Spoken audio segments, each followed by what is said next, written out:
जैसा कि हमने पिछली वीडियो में कहा था कि हम एक्सेल के कुछ बेसिक फार्मूलेज देख रहे हैं। पिछली वीडियो में हमने कुछ बेसिक फार्मूले देखे थे और कुछ बेसिक फार्मूले हम यहाँ देख रहे हैं।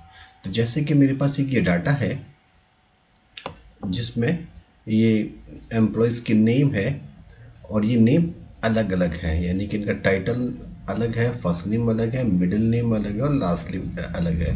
ऐसा नेम अलग अलग कब होता है कि जब कंपनी के पास डाटा किसी सॉफ्टवेयर से आता है।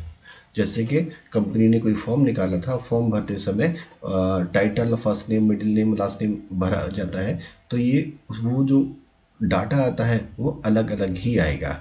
तो वहाँ से मेरे पास एक डाटा आया, ये डाटा था इसमें टाइटल अलग था, फर्स्ट नेम अलग था, मिडिल नेम अलग था, लास्ट नेम अलग था। और मुझको ये कहा गया कि इनका ये फुल नेम एक ही सेल में लाइए। तो फुल एक ही सेल में ये सभी नाम हम कैसे लाएंगे, उसके लिए एक फार्मूला होता है कॉनकैटिनेट का। ठीक है, तो इसके लिए हम क्या करेंगे, इक्वल टू लगाएंगे और यहाँ पे लिखेंगे कॉनकैटिनेट।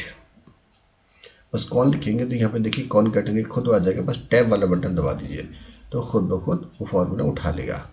तो कॉनकैटिनेट में सबसे पहले कह रहा है टेक्स्ट 1 ले लीजिए, टेक्स्ट 2 ले लीजिए, टेक्स्ट 3 ले लीजिए, टेक्स्ट 4 ले लीजिए। तो मैं भी ऐसे ही करता हूँ। तो टेक्स्ट 1 ले लिया मैंने, टेक्स्ट 2 ले लिया, टेक्स्ट 3 ले लिया और देन टेक्स्ट 4 ले लिया और ब्रैकेट बंद किया और एंटर कर दिया। अब देखिए ये सारा डाटा तो मेरे पास एक सेल में आ गया, लेकिन इस सेल में एक दिक्कत है। क्या है दिक्कत? वो दिक्कत ये है कि नाम तो एक सेल में आ गए लेकिन स्पेस नहीं है इसके अंदर। तो वो स्पेस हम कैसे लाएंगे? तो वो स्पेस लाने के लिए हमको एक एडजस्टमेंट करना पड़ेगा, थोड़ी जुगाड़ करनी पड़ेगी। वो क्या होगी जुगाड़, तो मैं बताता हूँ आपको। ये डाटा फिलहाल मैं डिलीट करता हूँ और यहाँ पर मैं दोबारा से इक्वल टू फार्मूला लगाता हूँ और दोबारा से कॉनकैटिनेट लिखता हूँ। ब्रैकेट लगाएंगे तो टेक्स्ट 1 मैंने उठाया और इसके बाद मुझे स्पेस चाहिए, कॉमा लगाऊंगा, इसके बाद मुझे स्पेस चाहिए। तो स्पेस हम कैसे देंगे? स्पेस हम डबल इन्वर्टेड कॉमा में डालेंगे और स्पेस देंगे और उसको बंद कर देंगे। ठीक है, फिर कॉमा लगाएंगे, फिर जो फर्स्ट नेम है उसको सेलेक्ट करेंगे, कॉमा लगाएंगे, फिर इसके बाद मुझे स्पेस चाहिए तो वही डबल इन्वर्टेड कॉमा, स्पेस और बंद। देन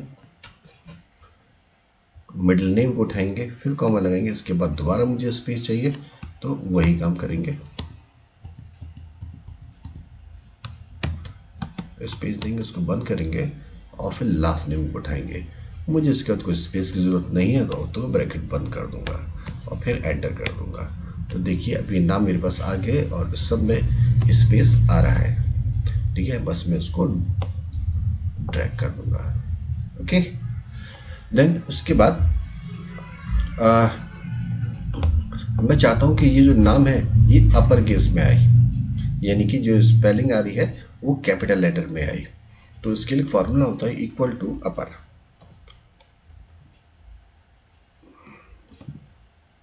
अपर फिर ये आता है टेक्स्ट, यानी कि किसको हमको लेना है ये। देन इसको सेलेक्ट करेंगे, ब्रैकेट बंद करेंगे और एंटर कर देंगे तो वो अपर हो जाएगा।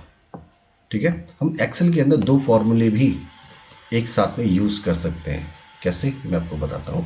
सपोज मुझे इसी वाले फॉर्मूले को लेता हूँ, मैं कहा equal to upper bracket open. ठीक है, टेक्स्ट, अब मुझे टेक्स्ट लेना है तो मैं टेक्स्ट डायरेक्ट नहीं लूँगा, एक यहाँ पे दूसरा फॉर्मूला कॉनकैटिनेट का ही इस्तेमाल करूँगा।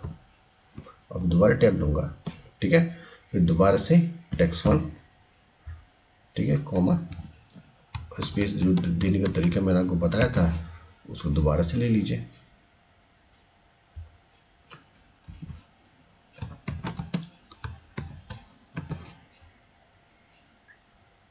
देन ब्रैकेट बंद और दो बार ब्रैकेट बंद करेंगे।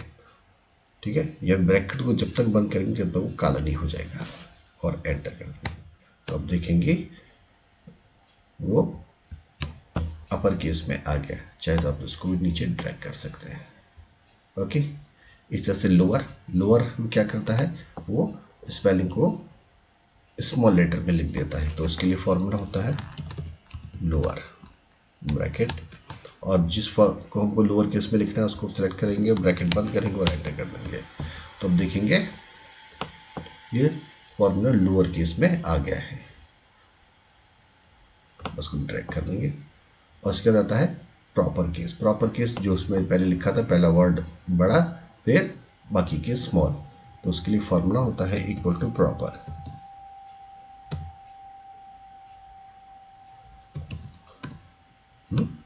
ब्रैकेट ओपन, और मेरे को इसको प्रॉपर फॉर्म में लिखना है, बस इसको सेलेक्ट करूंगा, ब्रैकेट बंद करूंगा, एंटर कर दूंगा, ये दोबारा से प्रॉपर फॉर्म में आ गया। ओके, और बस इसको मैं ड्रैग करूंगा नीचे। ठीक, देन इसका चलते हैं आगे फॉर्मूले की तरफ। जैसे मेरे पास एक टेबल है जिसमें मेरे पास कुछ प्रोडक्ट हैं, ये ओके, ये मेरे पास कुछ प्रोडक्ट है और ये हमारी बाइंग प्राइस है। बाइंग प्राइस यानी कि जिस कीमत पर मैंने इस प्रोडक्ट को ख़रीदा था, अब मुझे इसको सेल करना है, और सेल का मार्जिन मुझे क्या रखना है, 50%, 5% मिल्क पर रखना है, 20% एप्पल पर रखना है और 10% ब्रेड पर रखना है। तो मेरी सेलिंग प्राइस क्या होगी, तो सेलिंग प्राइस मेरी क्या होगी, तो मैं क्या करूँगा, इक्वल टू करूँगा 50 को दोबारा सेट करूँ, 50 को सेट करूँगा, फिर प्लस करूँगा, यानी इस वाले प्राइस में वो प्लस हो, क्या प्लस हो, इसी प्राइस का 5% या प्रॉफिट मार्जिन जो है मेरा वो, ठीक है, और एंटर कर दूंगा। तो अब मेरी सेलिंग प्राइस क्या निकल के आ गई, 52.5। इसी तरह से मैं इसको ड्रैग करूंगा और आ जाएगा, यानी कि मेरा एप्पल जो 122 पर केजी था 20% का मार्जिन से 144 का मैं इसको बेचूंगा। इस तरह से ब्रेड 40 रुपीज़ की थी, 10% के मार्जिन पे 44 रुपीज़ की बेचूंगा, ठीक है, यानी कि 4 रुपये इसका प्रॉफिट लूँगा और करीब 20% के मार्जिन पर 44 का इसका मार्जिन होगा। अब ये मुझे निकालना है कि प्रॉफिट कितना होगा। प्रॉफिट यानी कि माइनस का फॉर्मूला लगाएंगे। माइनस का ऐसे अलग से कोई फार्मूला नहीं होता है, यानी मल्टीप्लाई का और डिवाइड का भी ऐसे कोई फार्मूला नहीं होता है, हम उसके बस सिंबल यूज़ करते हैं। तो प्रॉफिट कैसे निकालेंगे, इक्वल टू, यानी कि जो मेरी सेलिंग प्राइस है उसमें से मैं माइनस कर दूंगा क्या, जो मेरी बाइंग प्राइस थी, और एंटर कर दूंगा। ओके, और बस उसको मैं ट्रैक करूंगा।